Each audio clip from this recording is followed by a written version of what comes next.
دا مونږ وکړو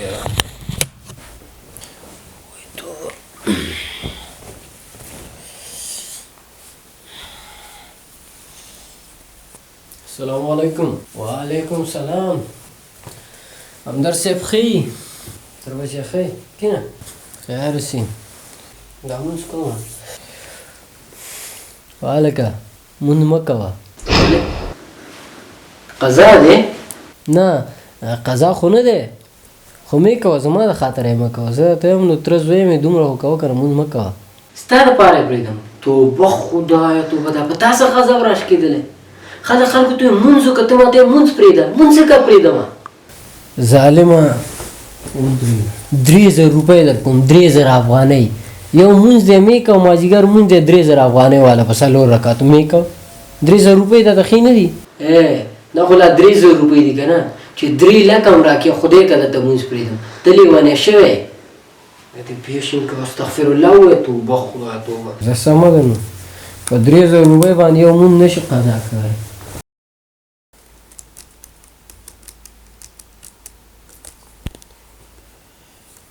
سلام علیکم. وعلیکم جوړ بخیر جوړ شه دې ښه دی دا امجد راکړه چې یو څو عکسونه دي دا ترې ایډیټ کړه ښه ما ته ویلې پیسې در نه کړې نه زه صحیح دی زه مننه خیر شي ترې بچی عکس په څو روپۍ ایډیټ کړې ورته 80 روپۍ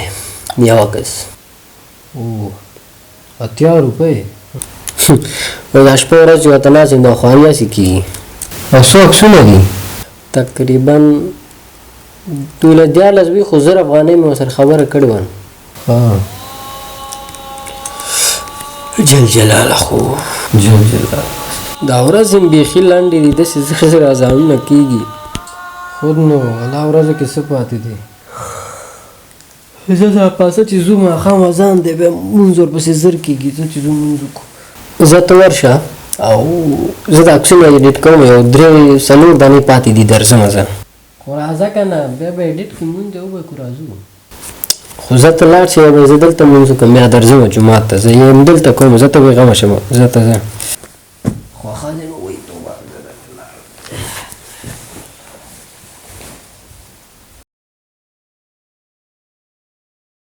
السلام علیکم. وعلیکم السلام. جوړې مونځ دې وکړه او شکر دی ومونږه خدای دې قبول کړي تا وکړه نه ما نه دی کړی بس دغه عکس دی اخري عکس دی دا سیف کوم او بس لمونځ کوم بس دا فایل به سیو کېږي مونږ به دا مونځ وکړو توبه د څه وخت مونځ کوې ولې د ماښام که نه لږ ساعت ته وګوره څو بجې دي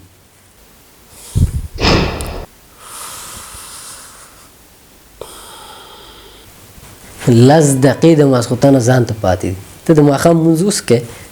ګوره وختي چې ما تا ته وویل که نه چې 3000 افغانۍ در کوم مونځ مه کوه زه کافر نه وم صرف مې تا ته د احساس درکولو چې په 3000 افغانۍ د مونځ نه خرڅولو څه دې ویلي او زه به اوس په 3000 روپۍ باندې مونځ نه کوم که 3 لکه هم راکې نه کوم خو چې د 1000 روپو لالچ دې واخېسته او په ایډیټ او په عکسونو کې په خپل مسلک او کار کې مصروفه شوې نو څه دې وکړه مونځ دې د لاسه ورکړه په 1000 روپۍ دې مونځ خرڅ کړه په 1000 روپۍ دې مونځ قضا کړه مونږ او تاسو چې کله چاته ویو که نه چې هلکه یو 1000-2000 روپۍ به در کومه یا یو 100 روپۍ دا مونځ مه کوه ظالمه ته کافر یې سر دې کټ کول پکار دي ما ته څنګه چې مونځ مه کوه ما مونځ زه خرڅوی شم خو چې کله هماغه دکاندار هماغه دیډیمار هماغه یو دفتر کې ناست یو کوم کار کې مصروفه شي د 100 روپو 50 روپو لالچ هم والي که نه نو وایي ورېږځم دې کې دې مونځ لاړ شي په 50 روپۍ او په 100 روپۍ مونځ خرڅ کړي خو دلته بیا وایي هو د غیرت او د پښتو او د ایمان چغې ووایي زه مونځ څنګه خرڅ کړم اوس داسې وکړه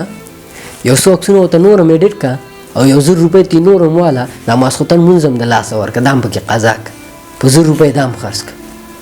ما صرف او صرف تا ته احساس درکړم چې اول اسلام دی بیا کار دی